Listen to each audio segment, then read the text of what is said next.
একার সংসার বলে সংসারে কিন্তু সারা দিন কাজ লেগেই থাকে। তাই সংসারে কাজের মাঝে নিজেকে অনেক সময় ভুলে যাই।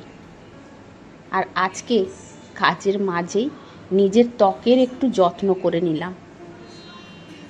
নমস্কার বন্ধুরা, আশা করি সবাই ভালো আছেন, সুস্থ আছেন। আমিও ভালো আছি। আমি সুস্মিতার নতুন আবার একটা ভিডিওতে আপনাদেরকে স্বাগত জানিয়ে আজকের ভিডিওটা আরম্ভ করলাম। আর এই যে সকাল সকাল উঠে পড়েই কিন্তু সংসারের সমস্ত বাসি কাজে লেগে পড়েছি। আর সত্যি কথা বলতে কি, এই টাইলসের ঘরে একদিন যদি ঘর মোছা না হয় মনে হয় যেন 7 দিন মোছা হয়নি।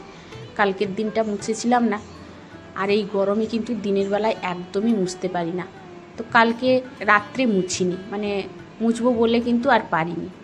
তো সেই জন্যই সকালেই মুছে নিচ্ছি। আর এতটাই গরম লাগছে যে কি বলবো, কিন্তু কাজ তো আর ফেলে রাখা যাবে না, তাই মুছেই নিলাম পুরো ঘরটা। আর রোদটা কিভাবে বেরিয়েছে নিশ্চয়ই আপনারা দেখে বুঝতে পারছেন, তাহলে কি পরিমাণে গরমটা হচ্ছে। সবাই বলছে গরম গরম গরম, কি আর করব, গরম হলেও আমাদের কিন্তু থেমে থাকা যাবে না সংসারের কাজে, তাই না? তো এই যে বাসি কাজকর্ম শেষ করে চলে এলাম, একটু অ্যালোভেরা জেল নেব। আর এই যে হলুদ টাইম ফুলটা ফুটেছে, দেখুন কি সুন্দর লাগছে। আসলে ছাদটা আমি একা পরিষ্কার করে উঠতে পারছি না, একটু একটু করে প্রত্যেক দিন ধরে করছি। আর এই যে দেখুন মেঘ উঠেছে কত জোর, কিন্তু বন্ধুরা প্রত্যেক দিন মেঘ এত জোর উঠছে, কালো হয়ে যাচ্ছে পুরো মেঘ, কিন্তু বৃষ্টি হচ্ছে না। উঠে যাচ্ছে মেঘ কালো ঘন হয়ে, তারপরে কোথায় উড়ে যে চলে যাচ্ছে আর দেখতে পাচ্ছি না। তো প্রত্যেক দিন এরকম হয়, আর মেঘের দিকে তাকিয়ে থাকি যদি একটু বৃষ্টি হয়, কিন্তু বৃষ্টি আর হচ্ছে না। তো যাই হোক, অ্যালোভেরাটা নিয়ে কিন্তু নিচে চলে এলাম। আর এই যে এখানে কন্যারে আমি রেখেছি রান্নাঘরের, এটা এই যে ছাদ থেকে ফুল তুলে আনলাম, আর এই যে জলের মধ্যে কিন্তু ফুলগুলো দিয়েছি, দেখতে কত সুন্দর লাগছে, তাই না? আর এই যে কোণে যে বালতিটা বসেছে, ওটা আমার কিন্তু পুরনো বালতি। ভাবলাম যে স্ন্যাক প্ল্যান্টটা লাগিয়ে দিই। আমার কিন্তু প্রচুর স্ন্যাক প্ল্যান্ট আছে, কিন্তু আমি একা সব কিছু গুছিয়ে রেডি করে উঠতে পারছি না। তাই কিন্তু বসানোর ইচ্ছে কিন্তু আছে সব জায়গায়, কিন্তু পারছি না সময়ের অভাবে। আর তার উপরে হচ্ছে এই গরমে তো কিছুই যেন করতে ইচ্ছে করছে না। তো যাই হোক, এই অ্যালোভেরা জেলটা নিয়ে এসেছি কিন্তু একটু নিজের ত্বকের যত্ন করব বলে। মানে সংসারে কাজের চাপে কিন্তু আমরা অনেকেই নিজের যত্ন নিতে ভুলে যাই। তাছাড়া একটা বয়সের পরে না আর নিজের যত্ন নিতে কিছুই ইচ্ছে করে না, কারণ আমরা সাধারণ মধ্যবিত্ত পরিবারের বউ, তাই না? মানে সবার যত্ন নিতে গিয়ে কিন্তু নিজেদের যত্নের কথা ভুলে যাই। তো আজকে কিন্তু দুটো কারণে আমি অ্যালোভেরা জেল লাগাচ্ছি মুখে। তো আপনারা দেখতে থাকুন, আমি বলছি। এটা কিন্তু আমি দুধের সর নিয়েছি, দুধ নিইনি, দুধের সর নিয়েছি। আর এটা কিন্তু মানে খুব স্কিনের পক্ষে ভালো। আসলে বিয়ের আগে আমার মাই কিন্তু আমার মুখে প্রত্যেক দিন লাগিয়ে দিত। মানে যেহেতু আমাদের গরু ছিল, তো দুধের সর তো প্রত্যেক দিনই পাওয়া যেত। আর যেহেতু খাঁটি দুধ, তার সরটা কিন্তুও খাঁটি। তো সেই সর যদি স্কিনে লাগানো যায় তো খুবই ভালো হয়। তো বিয়ের পরে না, এই বাচ্চা টাচ্চা হয়ে যাওয়ার পরে তখন কিন্তু আর নিজের যত্ন নিতে আমাদের মতো মহিলাদের কিন্তু সময়ই হয় না। তো আমারও সেই একই অবস্থা। আর এখনও পর্যন্ত আমি কোনো ক্রিম বা লোশন লাগাই না, শুধু একমাত্র শীতের সময় একটু লাগাই, না হলে কিন্তু একদমই লাগাই না। কারণ আমরা জানি, আমরা যদি একবার ইউজ করা আরম্ভ করি তো স্কিনের তো 12টা বেজেই যাবে, তারপরে কিন্তু একটা প্রবলেম চলে আসে অনেক সময়। আসলে সব জিনিস সবার মধ্যে শ্যুট করে না, এটা নয় ওটা, ওটা নয় সেটা, এই সব জিনিস ব্যবহার করতে করতে স্কিনের 12টা বেজেই যায়। তাই আমি সব সময় ন্যাচারাল জিনিসই ব্যবহার করতে ভালোবাসি, কারণ উল্টোপাল্টা লাগালে কিন্তু আমার স্কিনে শ্যুট করে না। তো এই জন্য কিন্তু আমি লাগাই না একদমই। তো যাই হোক, এদিকে দেখুন আমার কিন্তু টিফিন রেডি হয়ে গেল। এটা করলাম কিন্তু হিং দিয়ে আলুর তরকারি। আজকের কিন্তু সবাই মুড়ি খাবো আমরা, তো সেই জন্য হিং দিয়ে একটু আলুর তরকারি করে নিলাম। আর তারপরে কিন্তু দুপুরের রান্না করব, তার জন্য একটু প্রিপারেশনও করে নিচ্ছি সঙ্গে সঙ্গে। তো একটু মসুর ডাল করব আজকে কলমি শাক দিয়ে। আর যেহেতু আমরা 3 জন খাবো, তো আমি কিন্তু ডাল খাই না খুব একটা। দোকানের বাচ্চাগুলো খাবে আর কর্তামশাই খাবে, মেয়েও একটু খাবে। তো সেই জন্য কিন্তু অল্প শাক হলেই হবে। আর ডালও একটু কম নিয়েছি। আর এই গরমে কিন্তু একদমই ঘন ডাল খেতে ভালো লাগে না, বিশেষ করে মসুর ডাল আর মুগ ডাল। তো তো সেই জন্য পাতলা করব, আর তার মধ্যে কিন্তু এই শাক দিয়ে দেবো। আর কলমি শাক দিয়ে কিন্তু ডাল খেতে বেশ ভালোই লাগে। তারপরে বন্ধুরা ওইদিকে ডাল তো আমি বসিয়ে দিচ্ছি, এদিকে আমি ছোট্ট একটা কোল্ড ড্রিঙ্কস বোতল কিন্তু কেটে নতুন জিনিস অর্গানাইজ করব। এটাকে কিন্তু আমি কেটে নিব, কেটে একটা জিনিস করছি, সেটা আপনারা দেখতে থাকুন। এটা কিন্তু অনেক কাজের, কারণ অনেক সময় কিন্তু অনেক পড়ে থাকা ফেলে দেওয়া জিনিস কিন্তু কাজে লেগে যায়, তাই না? আসলে আমি এই যে মশলা কৌটো থেকে বের করে তরকারির মধ্যে দিই, অনেক সময় কি করি আপনারা হয়তো দেখেছেন যে কৌটো খুলেই কিন্তু আমি ঢেলে দিই।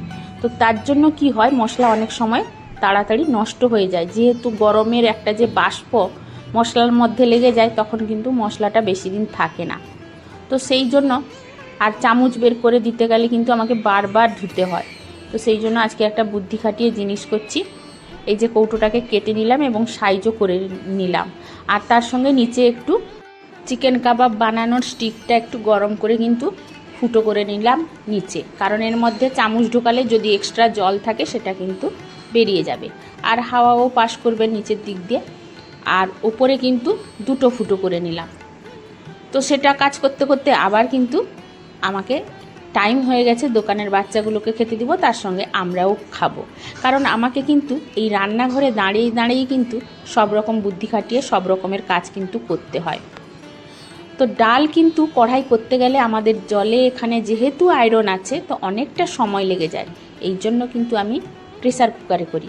তো কলমি শাক দিয়ে ডাল করতে গেলে কিন্তু প্রেসার কুকারে করলে এতটা টেস্ট হয় না, সেই জন্য আমি কিন্তু কড়াইতে সেদ্ধ করে শাক দিয়ে ডালটা করি। আর তার জন্য কিন্তু আমি দিয়ে দিলাম এক চুটকি খাওয়া সোডা, যাতে ডালটা তাড়াতাড়ি সেদ্ধ হয়ে যায়।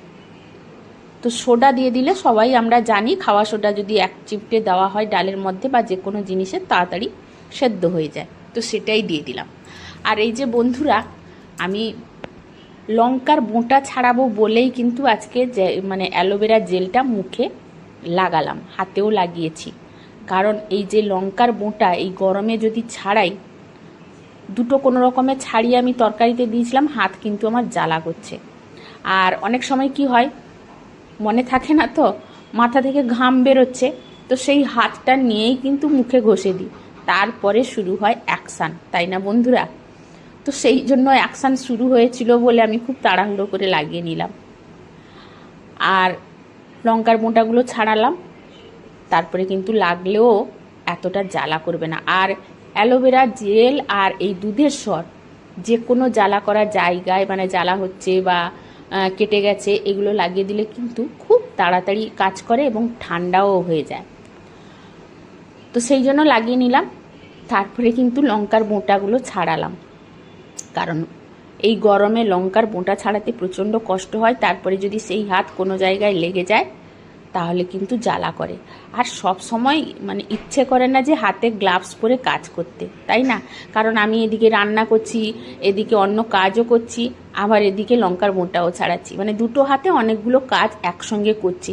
তো সেক্ষেত্রে কিন্তু গ্লাভস পরে মোটেও করা সম্ভব নয়, তাই না বন্ধুরা? তো এই যে দেখুন, আমি কিন্তু গার্ডার হাতের কাছে একটা ছিল, সেটা দিয়েই কিন্তু আমি বর্তমান বেঁধে দিলাম।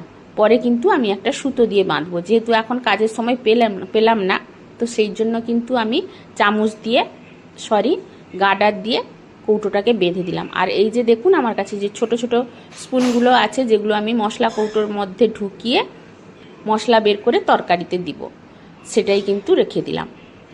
আর এদিকে কিন্তু আমার দেখুন, সেই সব কাজ করতে করতে ডালটা কিন্তু 90% সেদ্ধ হয়ে গেছে।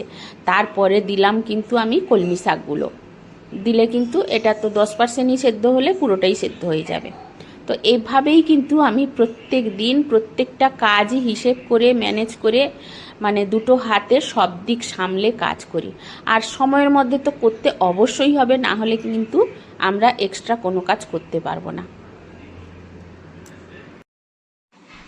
এদিকে স্বপ্না দেবনাথ লিখেছে, দিদিভাই তোমার কথা খুব ভালো লাগলো, খুব সুন্দর হয়েছে।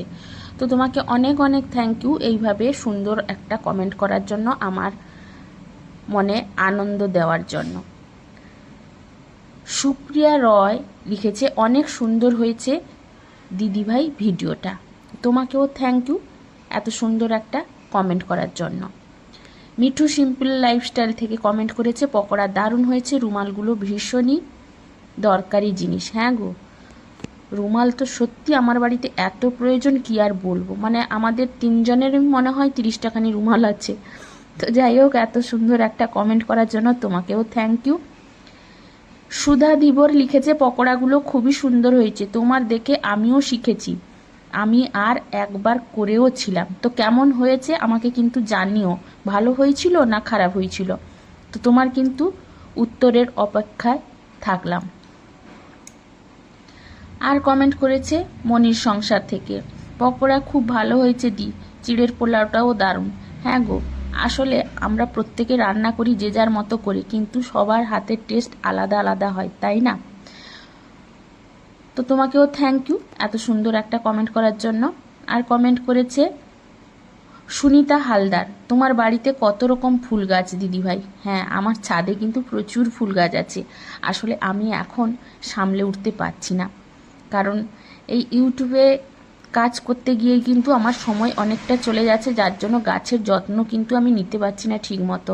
তার জন্য গাছ এখন অনেক কমিয়ে দিয়েছি, না হলে কিন্তু আমার দুটো ছাদ ভর্তি গাছ ছিল, মানে এতটাই গাছ ছিল। তো এখন কিন্তু 50% গাছ আমি কমিয়ে দিয়েছি, তা না হলে তো আরও কত দেখতে পেতে। যাই হোক, এত সুন্দর একটা কমেন্ট করার জন্য তোমাকে অনেক অনেক thank you. Pompa Haldar comment করেছে, তুমি খুব সুন্দর পরিপাটি করে গুছিয়ে কাজ করো, খুব ভালো লাগলো আমার। আসলে আমি বলতে না, সবাই আমরা যারা সংসার ভালোবাসি তারা কিন্তু প্রত্যেকেই সংসারটাকে নিজের ভেবেই কিন্তু পরিষ্কার পরিচ্ছন্নভাবে কাজ করে, তাই না? তো যাই হোক, আরও অনেকে কমেন্ট করেছে, তো সবার কমেন্ট আমি কিন্তু পড়ে উঠতে পারলাম না। তো এদিকে আমি কিন্তু ঝিঙে পোস্ত করলাম, তবে পোস্ত দিয়ে করিনি, পোস্তর যা দাম সবসময় কিন্তু আনা সম্ভব হয় না, আর তার থেকে টেস্টি হয় কিন্তু কাজু বাটা দিয়ে করলে। তো আজকে কিন্তু আমি কাজু বাটা দিয়েই কিন্তু করলাম, আর তার সঙ্গে এই পেঁয়াজটাও কিন্তু কাজু বাটা দিয়ে করলাম। তো যারা করেননি এখনও তারা একবার ট্রাই করে দেখবেন, এটাও কিন্তু খেতে খুব সুন্দর হয়। আর পোস্তর থেকে কাজুও অনেক টেস্টি ভালো হয়, কাজু তো এমনি খেতে ভালো লাগে, তো আপনারা একটু ট্রাই করে দেখবেন। তাহলে আজকের মতো ভিডিওটা এখানেই শেষ করছি বন্ধুরা। ভিডিওটা কেমন লাগলো অবশ্যই আপনারা কমেন্ট করে জানাবেন, আর নতুন কোনো বন্ধু যদি ভিডিওটি দেখার জন্য এসে থাকেন, তাহলে যদি ভিডিওটি পছন্দ হয়ে থাকে তাহলে অবশ্যই একটা সাবস্ক্রাইব করে পাশে থেকে যেতে পারেন। তো আজকের মতো বিদায় নিচ্ছি, কালকে চলে